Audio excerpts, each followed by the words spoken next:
Ton, what are you up to today? Ton, what are you doing? Ton, what are you doing today? Tui, you've shit your pants.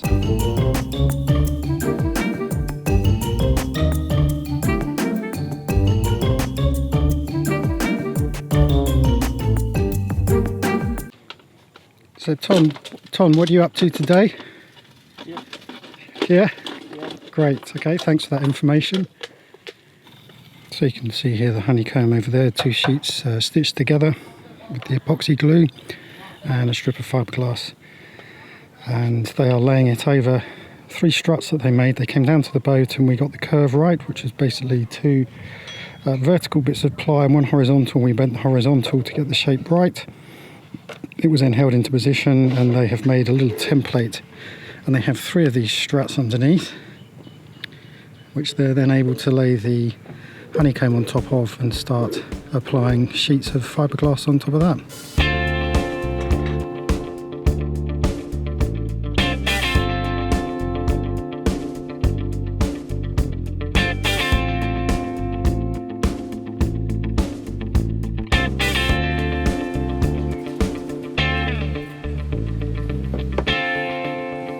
Lek and Wit are the 2 stainless experts here, and you can see he's just started to put together the bracket which is going to lie there. So he's got the size right, he's polished it up a little bit.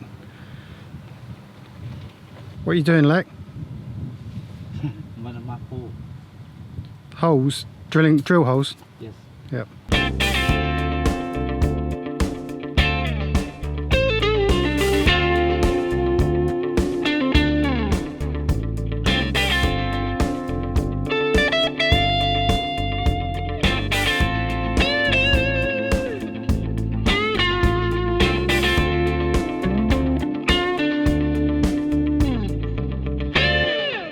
Back again at Ton and Tui Marine, and here we have the first honeycomb that's been laid up. 1 layer of fiberglass so far on each side, and Ton has just trimmed the edges just to make it a little bit easier for when we offer it up on into the cockpit.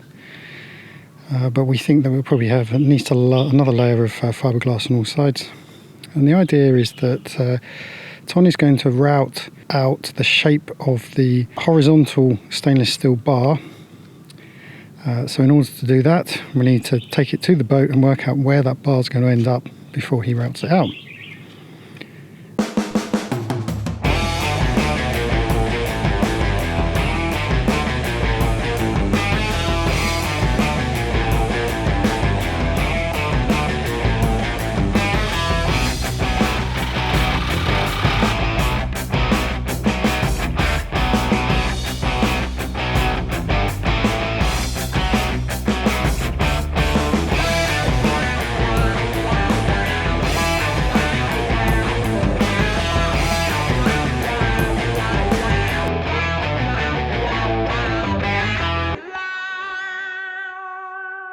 Ton and Tui are now creating another frame, this time to put in place roughly where our struts, vertical struts, are going to go. The idea is that they're then going to start laying up fiberglass with the stainless guys. They'll use this as a base in which to lean against, so they've put this on the outside edge, and they will lay up the honeycomb, bit of fiberglass, and then the stainless. So the stainless guys will come along and tack weld the struts into position. And again, we've got those back verticals, we call them verticals, but you know what I mean. So essentially you've got 2 frames here. You've got this inside frame which is holding up the roof, and then you've got this outer frame which is for the struts.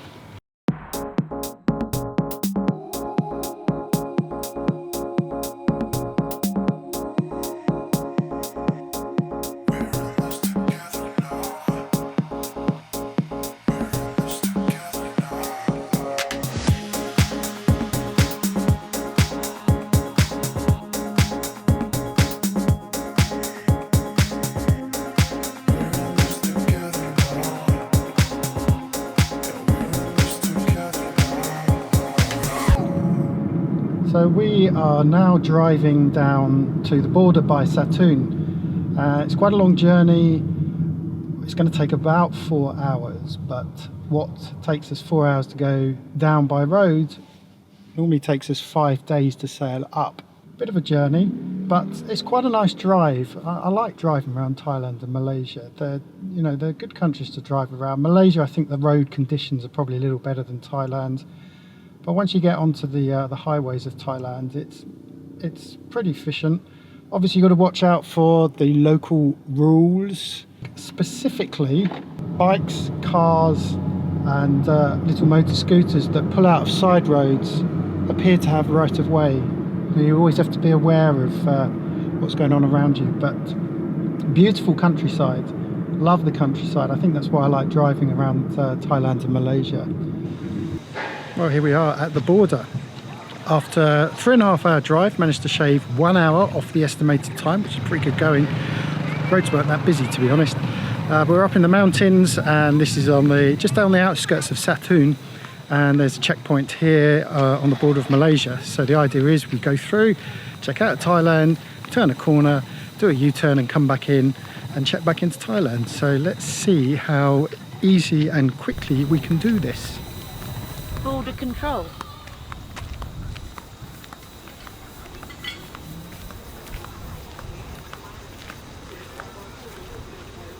Well, it's a little bit confusing because, as you can see around me, they're doing lots of building work. Used to just walk through there, around the corner and back again, but for some reason it looks like they're now doing lots of work, and they've put up these little porter, what do you call them? Portaloos, porter huts.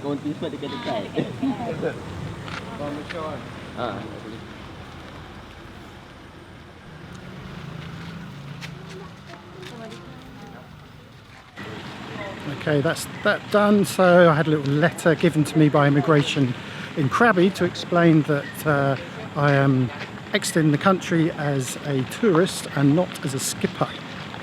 So anyway, stamped out. We are now heading down to the Malaysian border, where we check in and check out again.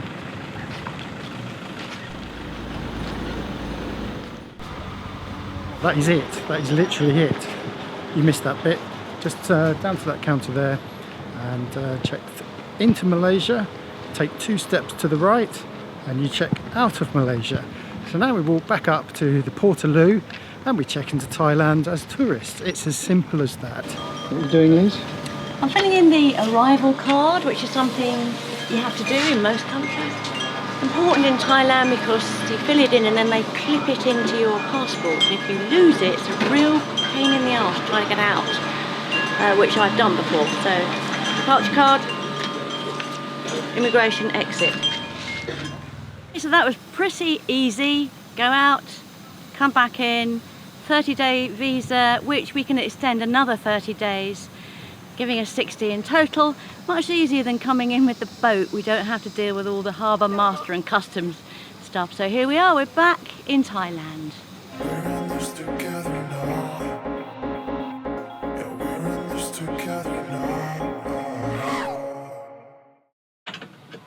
So when Liz and I did our border run yesterday, we left the boys to it, and they have built a big frame around the outside of the bimini.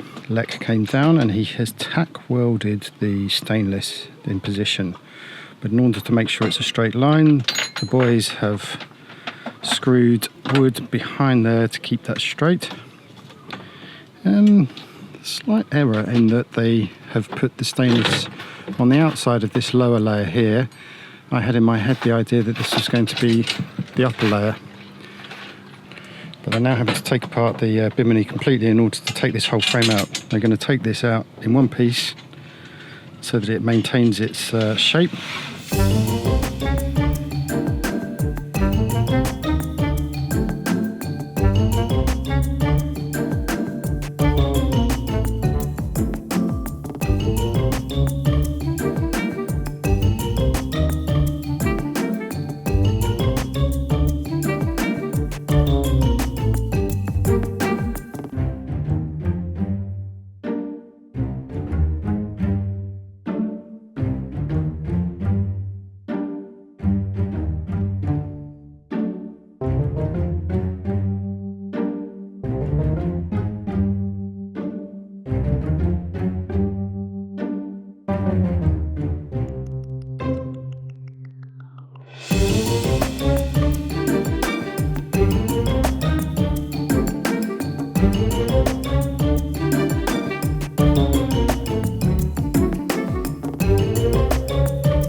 really difficult to work it out when you've got all the frame and everything here and we don't have the cockpit underneath. What I wanted them to do was to draw the cockpit shape on the floor so that we could sort of understand it better. But what we're saying at the moment is that the overhang at the front is a little bit too much because you reckon that that's the corner. And if that's the corner, then the front overhang is, look, it's that much, which is way too much. It needs to be that much. So he needs to curve it back here into the corner, I'd say. So or you don't curve it, or you just have a very, you kind of have a straight one, and then just slightly curved it on the edge there.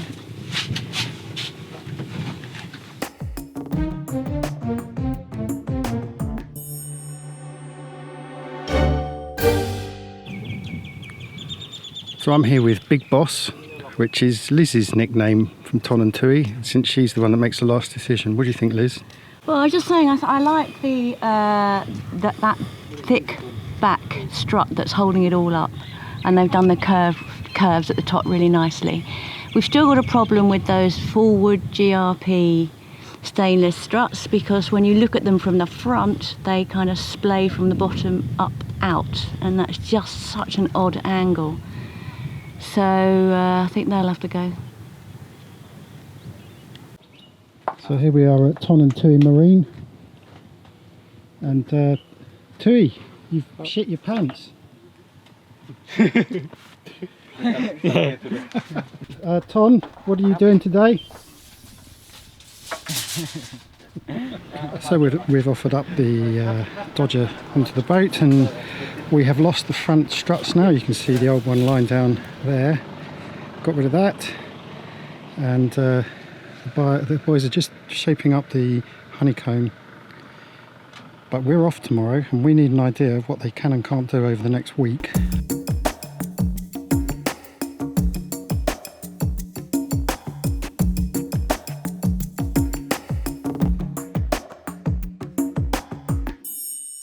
Some of you may be aware that we have a Follow the Boat shop, and if you weren't aware, you are aware now, because we've just told you.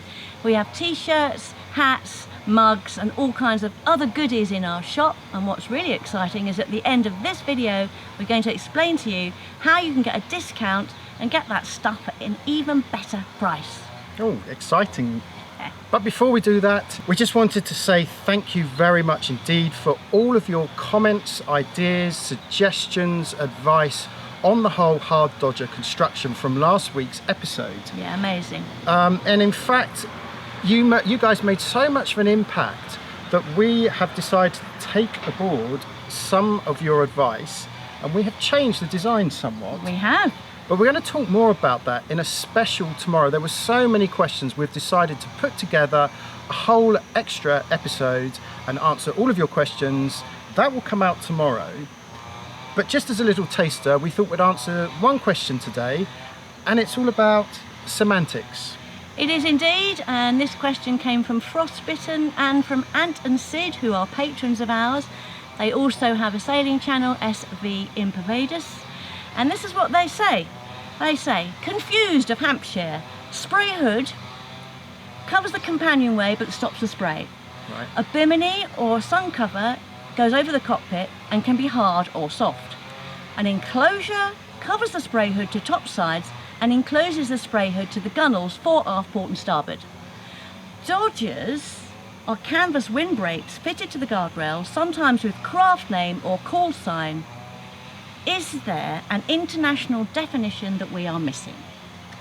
No, there is not, and I have to agree with you, Ant and Sid, because when I first started sailing, I too thought a Dodger was a piece of canvas hung from the guardrail towards the back of the boat to protect you from sea spray when you're in your cockpit, normally because your cockpit's at the back of the boat.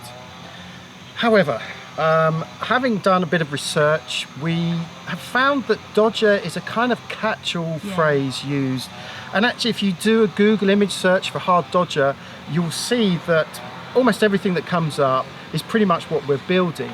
Now, I think that's partly because Google may be slanted towards the American market, maybe, but we ended up using it because it was just easier. So most people seem to recognize what a Dodger was. And I think ultimately anything that you put up around your cockpit, be it a bimini, a spray hood or anything on the sides of the boat, results in dodging from seawater. So you know, that's why we use the term Dodger. Absolutely. I hope that answers your question. And as we said, tomorrow check out a special where we answer lots more questions. Yeah, so put any more questions on this particular video. Yep. Put them down below. Also comments, because as Jamie says, we have taken some of your comments on board. Lots of feedback. We're really enjoying this, and if this goes on, we'll try and do one a week, a special just on answering your comments and questions. We'll see how it goes, but let's see what happens with this one. We mentioned a moment ago that we have a little discount for you for our shop. It's very easy. If you are subscribed to our mailing list, and we put out one email every Sunday, which is a general roundup of the work that we're doing throughout the week, we will be putting out a discount code for all of our email subscribers. So all you have to do is sign up to our subscription list, and we'll put a link in the description below, and on Sunday you will get that discount code, and that code I think we're going to run for the whole of May. So thank you very much for watching. We hope you enjoyed this, and don't forget, like, subscribe and do share. It really does help get the word out. In the meantime, peace and fair winds.